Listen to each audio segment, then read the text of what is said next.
अरे मुनीर सर आ गए वाह।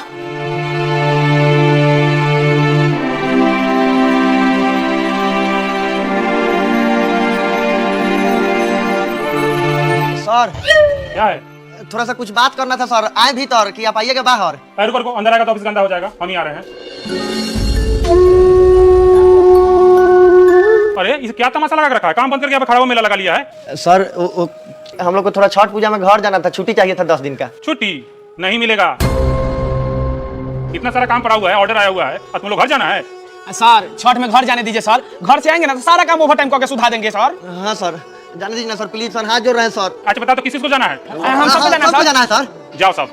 ठीक है सर, हिसाब कर दीजिए सर। 1 रुपया नहीं मिलेगा, कंपनी लॉस में जा रहा है, तुम लोग को पैसा चाहिए, जो रहेगा उसको मिलेगा, जो जाएगा उसको 1 रुपया नहीं मिलेगा। सर हम आपसे एडवांस थोड़े मांग रहे हैं, हम लोग का जो कमाया हुआ पैसा है वही दे दीजिए ना सर। तुम लोग जाएगा, काम नहीं हुआ, कंपनी लॉस में जाएगा, इसका भरपाई कौन करेगा? लास्ट बार एक बार कान खोल कर सब सुन लो, किसी को 1 रुपया नहीं मिलेगा, जो रहेगा वो यहाँ पे पैसा मिलेगा, जो जाएगा 1 रुपया नहीं मिलेगा। रहना है रहे, जाना है जाए। सर अब मेरा लोथ है, दौड़ा उठाने वाला कोई सर नहीं है, वो हम जाके दौड़ा उठा के सर जाएंगे घाट पर। छठ पूजा क्या है? छठ पूजा तुम लोग का यार एक अलग ही प्रॉब्लम है सर। छठ पूजा प्रॉब्लम नहीं है सर, छठ पूजा हम लोग का पर्व है सर, और आपसे एडवांस पैसा नहीं मांग रहे हैं, जो हम लोग का हिसाब हो रहा है उसे दीजिए, हम लोग चल जाएंगे अपना। 1 रुपया नहीं मिलेगा, जिसको रहना है रहे, जाना है जाए। का कहता रही? हम तो जब भाई छठ पूजा में घरे। तू जेबे तो हम हो जाए। अब हो जाए तो नहीं चल भी रे। हम ना जब जो धर्म बाबू के टीवी के बीमारी वाले तो पैसा भेजे के रहल है। तू सुभाष चा न तो नहीं जा, हम न जाए, आगे साल हमरा बबिया के शादी करे के बा। तू कथी कहत रे? हमहू ना जाबो रे, हमर माई के शादी करे के बा।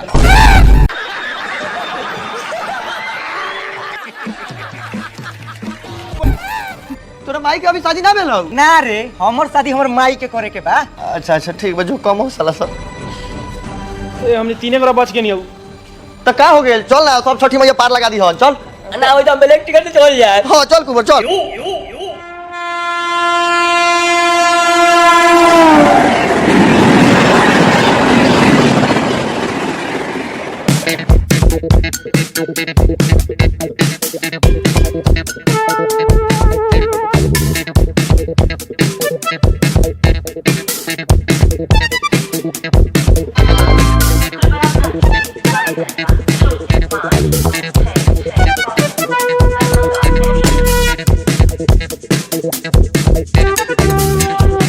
भाई ऐसे चुपचाप काहे ला बैठल बारे, कुछ कह ना। अरे कथी कहियो भाई, दिल्ली से मुजफ्फरपुर में ब्लैक टिकट में तो हम चल नहीं, लेकिन यहाँ से घरे कौन मुंह लेके जाए समझे में नहीं आवत। एक्सक्यूज मी ब्रो, थोड़ा इधर आना। का भैया? थोड़ा बोले हमारा बाइक को बाहर पहुंचा देगा। पहुंचा देगा। ले चल, थोड़ा बस पकड़ना है जल्दी में।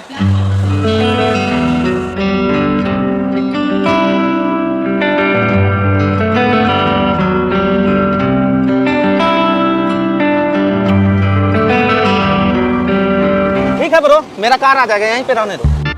अच्छा ठीक बा भैया, चल। अरे रुको, हेलो नाश्ता पानी कर लेना। पैसा एकर मतलब समझो तारे, हमने दिल्ली से कमा के ना आई नहीं तो का हो गेल, हमने चाहल जाई तो इहे मुजफ्फरपुर जंक्शन पर पैसा कमा सकत नहीं। हाँ तो का हो गेल, 2 दिन बादे घरे जाई यहाँ कमा के कुछ पैसा पूरा लेवल जाओ कि अच्छा से छठ बीती। ठीक बानू, चलो।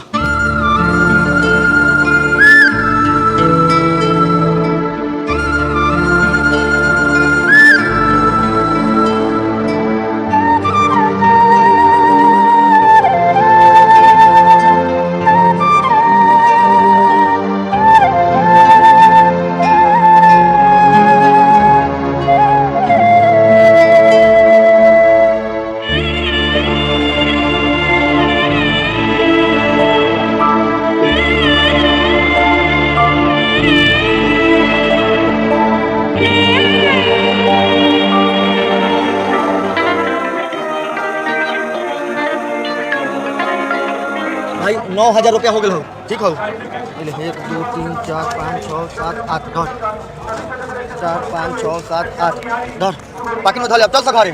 चल घरे, इतने में काम हो जाए।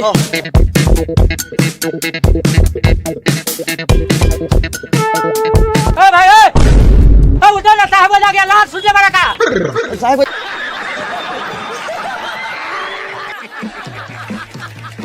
जाके करे उठा जल्दी उठा जल्दी चले रहा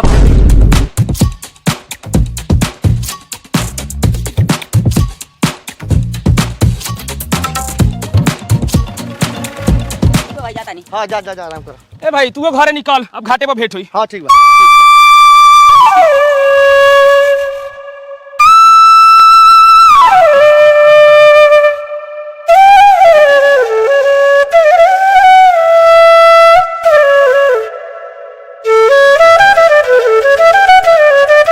प्रणाम बाबू।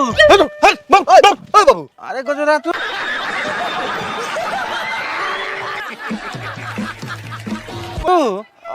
को बाले अरे हम तो अब गए होते लेकिन हमरा क्या होते भगावत काय बारो। अरे बउआ छठ के गेहूं पसारल बानू चिड़ै चिरगुनी ना खा जाए वो चलते लाठी लेके बैठल बानी। ओ आंख बंद करके चिड़ै भगावत रहल हो। अन तंग आंख लाग गेलक हा। अच्छा अच्छा इतना लेट काहे कहले हा? तनी मैनेजर छुट्टी ना देत रहल वही से लेट हो गेल। कैसे कैसे कह के हम घरे आइनी हो। घर के पूरा काम पड़ल हवा जा कर। अच्छा हो जाई काम सब हो जाई। माई कहां हवा? घर आई हवा है काहे दे आ गेलो। प्रणाम माई। खुश रह। आए में काहे इतना लेट भइल बगो? अब कथी बताइए आवे में काहे लेट भेला उ सब छोड़ना। तू बताओ ना कौन कौन काम करे के बा। काम धंधा तो होत रही, पहले जा तू भर पेट खाना खा जा। अरे मुंह का तक ले बने गहूं ले मिल में से पिसवा लाई। हां तो बिटोर के झोरा में रखा ना ले जाता नहीं। टिंकू पापा प्रणाम पापा। खुश रह बाबू हमर खुश रह। पापा सब गोड़ा का पापा दिवालिया के बेड़ आ गेले तू छठ के बेड़ आइला। अरे हमर राजा बेटा उ हमरा के कंपनी से छुट्टी ना मिलत लखा ओइसे तनके लेट हो गेल लेकिन हम आ गेल बानी नु सब चीज हो जाई। खुश रह। तनी भूख लागल तनी खाना निकाल दा। ठीक बा हाइजे। अल्लाह ए बगो तनी चल कल चला तनी गोड़ हाथ धोली चल ता।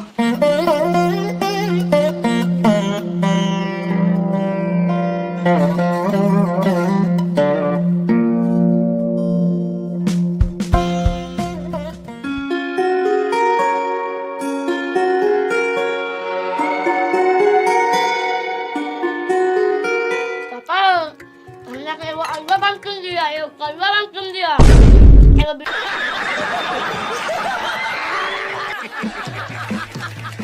पुलिया पटा का पर्ची छीन दिया। ठीक बा चुपचाप खो ना पड़े तब किना जाई पढ़े लिखे के नहीं के खाली अलुआ बा कलुआ बा मुरे जान। आ सुनी ना खाना खा के बाजारे जाई, बउवा ला एगो कपड़ा किन दही। अच्छा चल जतनी तोनी के कपड़ा किना गेल बा। हमनी कभी कहां किनाल होई? ए तो कम से कम तोनी अपन कपड़ा बा तो किन ले तू घर में। घर में एको रुपया कहां है कि कपड़ा किन ली।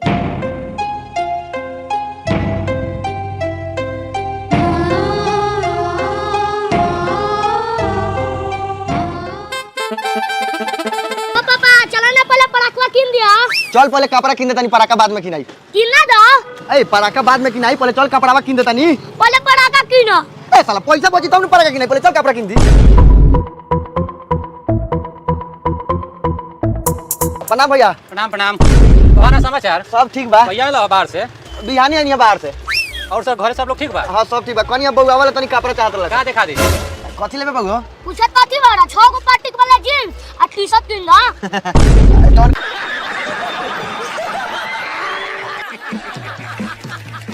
कहत भैया दिखा दा। दिखा दे तनी बबू। आ कनिया माई ला मेहरारू ला एको खूब बढ़िया बढ़िया साड़ी दे दा। आ पापा ला एगो धोती कुर्ता दे दा। पहले एकरा ला देख लो। हां दिखाओ। पापा ई तो बारी नहीं मन लगाई जब हम ये लेबो। हां एकरा में पाकिट हौ 5-6 गो। उड़ता बउआ नाप दियौ। पापा ई तो बड़ी बड़का पैंट हवो। ए तनका बड़का रही त ठीक न रही अंदर साल पेनी है। ठीक बाटे दे दऊ भैया। आ एगो टी-शर्ट तनी बढ़िया दिखा दो। हेलो 5500 के भेलो पुर्जा एही में ध देनी अब।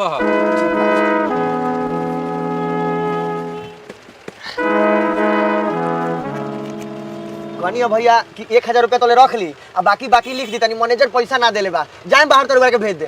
अच्छा ठीक बा जइयो तो जल्दी कोशिश करियो भेज देवे के। छोट बात हमनियो के महाजन माथा पर चढ़ रहेला। ठीक बा भैया प्रणाम।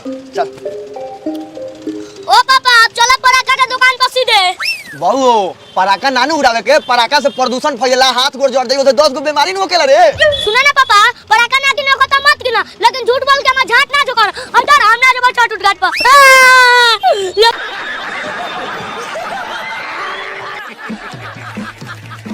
के बाप साला पराठा किन देले बेटे के उड़ावल हम ना उड़ाए में बाप ना कर रहा था। चुप साला चल पराका किन दी चल साला। छठ पूजा के इतना भीड़ चलता दुकान में एकरा पराका बिना पराका के इनको छठे ना मन। कहा ना गजोदर भाई कब आइला बाहर से बिहानी आनी कोनी तनी बोलवा के हल्का फल्का पटाखा दे दऊ पापा हाय बिरिया पटाखा किंदा मुर्गा चाबी कराम कराम बाजल है दे दऊ कर पे कावा ई 45 रुपया का बा पापा एके गो एगो रॉकेट किंदा रे साला रॉकेट उड़ाइबे तू रॉकेट लेकर ऊपर चल जाइबे ओसे हाथ जोड़ ए दूडी बा छुरी ले ले हां लेना ला पापा एगो आरो ले लेवा तनी एगो सजिया घाट उना में एगो बिनैया घाट अच्छा ठीक बा ओ आई पॉनिक में दे दो साला लइका साता पैसा के भूजा भूज देले बा हाला कर पे बेलवा 200 हां फल फूल हो गया और बोला 1 किलो आदि लिख ली, आदि नारियल लिख ली, नारियल नींबू लिख ली 5 गो, नींबू 60 के चाउर ले ले हम, 60 के चाउर आ केरा भौगर दी त 2 घौर ले ले हम। अच्छा ठीक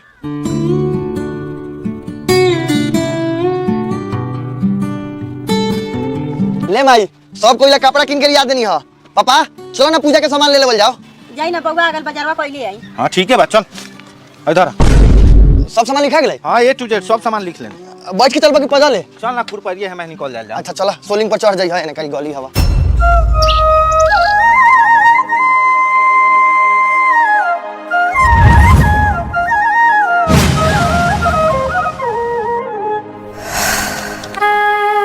तो पार्टनर तो शुरू कर जाओ हां कल जाओ शुभ काम में देरी कथी के कल जाओ हाँ तो ठीक है बात चल एक बार बोल छठी मैया की जय लाग दो सा काम पर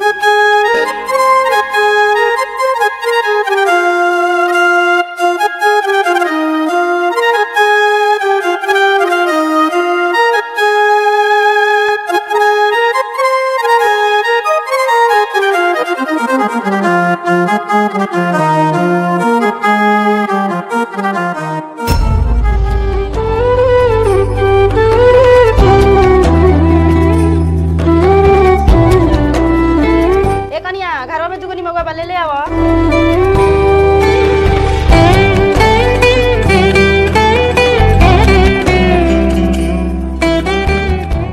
तनी भीतर आवा ना का कहो तनी? कहानी है कि तोरा भाई के बियाह में जवन जामुआ पहनले रही तो जामुआ दे दे पहन ले तनी क्या अपना ला नया कपड़ा ना किन्नी हो? उ का है ना छठ पूजा के चलते दर्जी लगे बड़ा भीड़ चलता कहला के छठ बाद सी के दे हम ओही से छोड़ देनी साल भर में तेको छठ हो ले नया कपड़ा किन लेवे के चाहिए पहिला ही आए। धारी ली हाई पेनी पुरान कपड़ा। घुसा हाथ हाँ खूब बढ़िया लागत हो रे हेला भाई स्टिकर नोट लियो ना बाबा रहे दो तबे नु लोग के लागी नया बाटे तेरी बाबा अब बिरिया पटाखा हम हाथ में उड़ा लेविले हाथ में उड़ा ले वाला हां ये तो बड़ी भीड़ के काम करता रहा एक बार घरों में दाब के उड़ाई हा कि घरवा चिथरा चिथरा हो जाई अपने पटाखा उड़ावल छूट जाए तो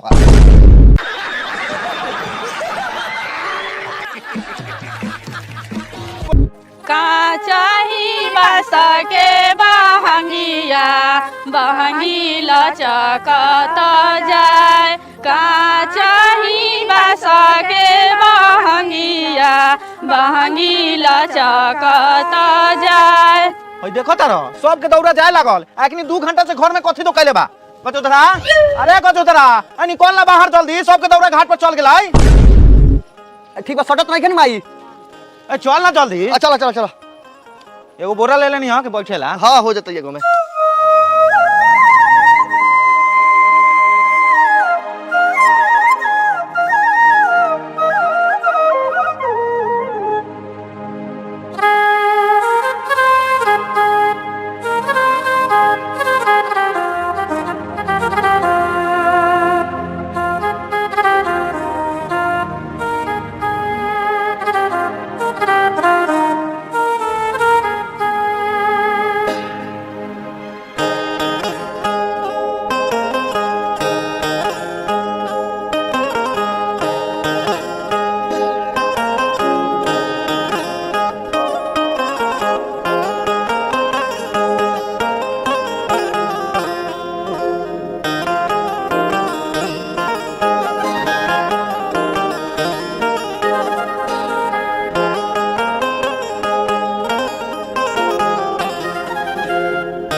ई सरवा से तो अपन बाप के घर उड़ा ले बाय ताही ओ बाबू छठ पूजा के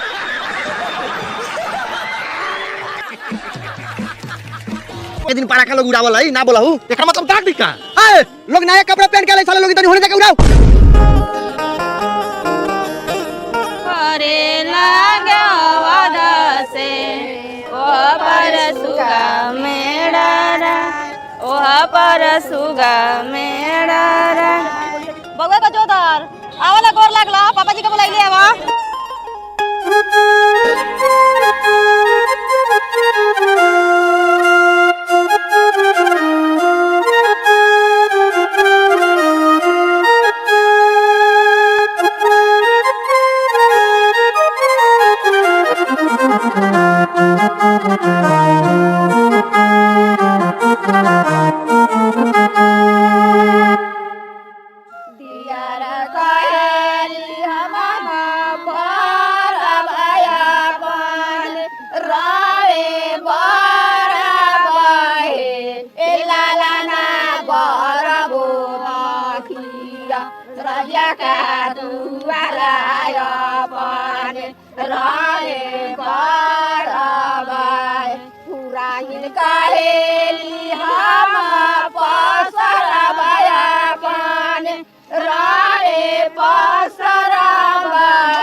ए बाबू फटाफट कोसियावा बार देवल जाए हाँ बेरा भी दबा देवल जाओ ठीक ठीक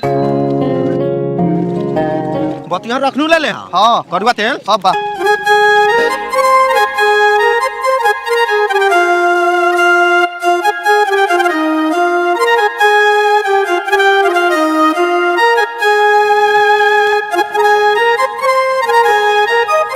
आहो सुभाष चा तू तो छठ में घरे ना आवे वाला रह कहला कि बेटी के बियाह करे के बाद कंपनी में काम करत रहल बाग तेरी साल भर कमाला से हमरा बेटी के बियाह न होई त छठ पूजा में 5 दिन कमा लेन त हमरा बेटी के बियाह हो जाई सब के भगलाई हम भाग गई ठीक है कहलो चलो आ गेलो तो ठीक बा सब करे चले लइका कंपनी से कंपनी तो बर्बाद हो गई हां तो ठीक है बा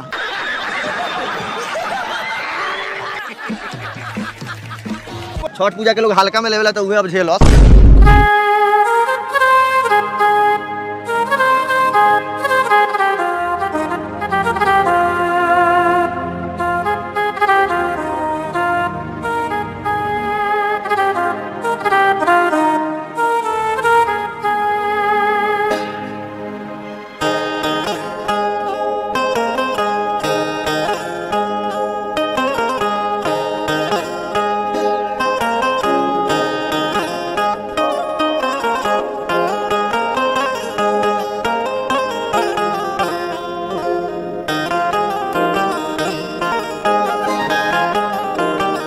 एमाई प्रसादी देना खाइला हां रुका देता नहीं पापा के दे दिया ले जाके हां दे भूख ए अम्मा जी लागत है कि है कि हमनी के संतर भूखल बनी का ए भूखल ना रहनी लेकिन पूजा हो गेल तो प्रसादी आदमी खाई ना भौजी त मैं प्रसादी ए घटे पे खा लेम का ए काहे उड़ावत रे ए लार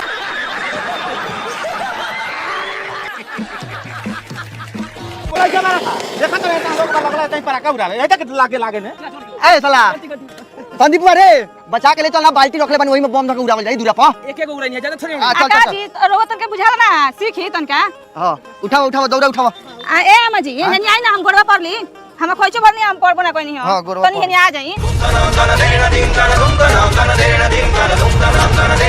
गुजर भाई भाई भाई 1 मिनट इधर आ जा भाई 1 मिनट सुन लो अरे मैनेजर साहब रहुए इधर कैसे आगे नहीं है भाई तुम चला आया सारा कंपनी का लेबर चला गया सब छठ पूजा मनाने चला गया मेरा कंपनी बर्बाद हो गया तुम नहीं जाएगा तो कोई काम नहीं हो पाएगा चलो भाई मुझे माफ कर दो भाई अरे सर हमरा से माफी का मांगत नहीं रउरा माफी मांगे के बाद तो छठी मैया से माफी मांगे वो माफ कर दिहन तो जय जय हो जाई आई आई माफी मांगी प्रसादी खाई आई हे छठी मैया हमको माफी कर दो माफी दे दो जो गलती हुआ माफी कर दो हम आपकी महिमा को नहीं जान पाए बस छठी सर बस मैया आपका बम बम हो जाएगा आप देखिएगा अब आपका कंपनी दुगुना तिगुना तरक्की करेगा ए ठेकुआ दे लीजिए सर ठेकुआ के रखाइए आ चलिए दूरा पर चाय पी के जाइएगा